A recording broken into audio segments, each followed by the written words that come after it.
विदेश मंत्री सुषमा स्वराज ने राज्यसभा में आज स्पष्ट किया कि उन्होंने ललित मोदी के यात्रा दस्तावेजों को लेकर ब्रिटेन की सरकार से कभी कोई सिफारिश नहीं की। सुषमा ने अपने ऊपर लगे विपक्ष के सभी आरोपों को निराधार बताया। संसद में गतिरोध खत्म करने और सुचारू कार्यवाही सुनिश्चित करने के लिए सरकार ने आज सर्वदलीय बैठक बुलाई। बैठक के दौरान सरकार संसद में 2 सप्ताह से चले आ रहे गतिरोध को समाप्त करने के लिए नए सिरे से कोशिश करेगी। संसदीय मामलों के मंत्री वेंकैया नायडू ने कहा कि अगर जरूरत पड़ी तो प्रधानमंत्री हस्तक्षेप कर सकते हैं। पश्चिम बंगाल में विभिन्न जलाशयों में बड़ी मात्रा में पानी छोड़े जाने की वजह से बाढ़ की स्थिति गंभीर हो गई है। दामोदर वैली कॉर्पोरेशन से पानी छोड़े जाने की वजह से मुर्शिदाबाद, बर्धमान, हावड़ा, हुगली और बीरभूम के कुछ नए इलाके पानी में डूबे।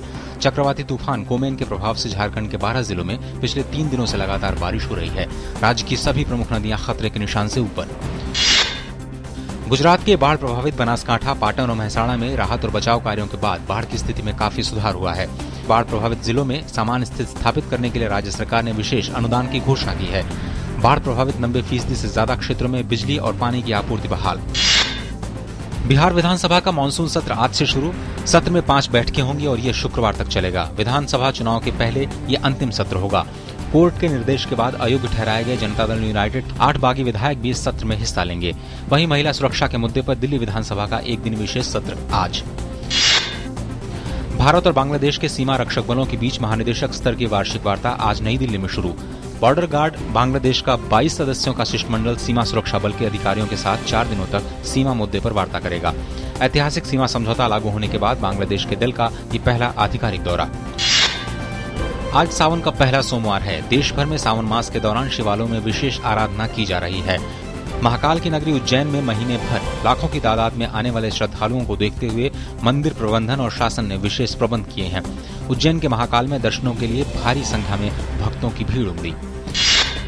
लीबिया में रिहा करवाए गए 2 भारतीय आज होंगे स्वदेश रवाना। कल दोनों को सिर्त से ट्यूनिस लाया गया था।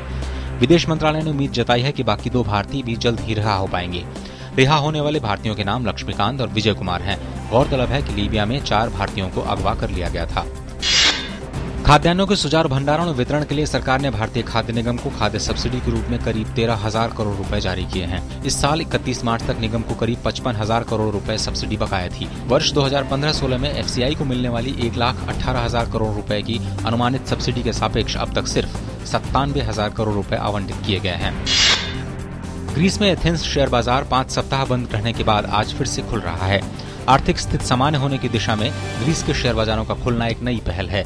यूरोपीय संघ और अंतर्राष्ट्रीय मुद्रा कोष के वरिष्ठ लेखा परीक्षकों की ग्रीस के मंत्रियों के साथ पहली बैठक के बाद बाजार फिर से खुल रहा है। एथेंस शेयर बाजार में पिछला कारोबारी सत्र 26 जून को हुआ था। नाइजीरियाई सैनिकों ने बोको हरम के जंगल में फंसे 178 लोगों को बचाया और इस्लामी चरमपंथियों के कई शिविरों को नष्ट कर दिया। बचाए गए लोगों में अधिकतर बच्चे और महिलाएं हैं। नाइजीरियाई वायुसेना ने बित्ता गांव पर हमले में बड़ी संख्या में आतंकवादियों के मारे जाने की बात कही है। नेपाल में इस साल मानसून की शुरुआत से अब तक बाढ़ और जमीन खिसकने से करीब 90 लोगों की मौत की खबर है। राहत और बचाव कार्य शुरू करने के अलावा सरकार खोए लोगों का पता लगाने, घायलों के उपचार और भूस्खलन से बंद पड़ी सड़कों को खोलने का काम प्राथमिकता के आधार पर कर रही है। ईरान के राष्ट्रपति हसन रूहानी ने कहा है कि ईरान के परमाणु कार्यक्रम का मकसद शांतिपूर्ण उद्देश्य के लिए परमाणु ऊर्जा को हासिल करना था। टेलीविजन पर राष्ट्र के नाम दिए एक संबोधन में उन्होंने पिछले महीने ईरान और विश्व शक्तियों के बीच हुए परमाणु समझौते पर चर्चा की। भारतीय पुरुष हॉकी टीम का यूरोपीय दौरा आज से शुरू होगा। आज भारत और फ्रांस के बीच पहला मैच खेला जाएगा। भारत इस दौरे में फ्रांस के साथ 2 और स्पेन के साथ 3 मैच खेलेगा। भारतीय पुरुष टीम हाल ही में बेल्जियम में हॉकी विश्व लीग के सेमीफाइनल में 4थे स्थान पर रही थी। विराट कोहली की अगुवाई में भारतीय क्रिकेट टीम आज श्रीलंका के लिए होगी रवाना। टीम इंडिया को 12 अगस्त से श्रीलंका के साथ खेलनी है 3 टेस्ट मैचों की सीरीज। टीम इंडिया जब श्रीलंका दौरे पर उतरेगी तो उसका लक्ष्य 22 सालों के लंबे अंतराल के बाद श्रीलंका में टेस्ट सीरीज जीत हासिल करना होगा। भारत ने श्रीलंका में आखिरी बार 1993 में 3 टेस्ट मैचों की सीरीज मोहम्मद अजहरुद्दीन की कप्तानी में 1-0 से जीती थी।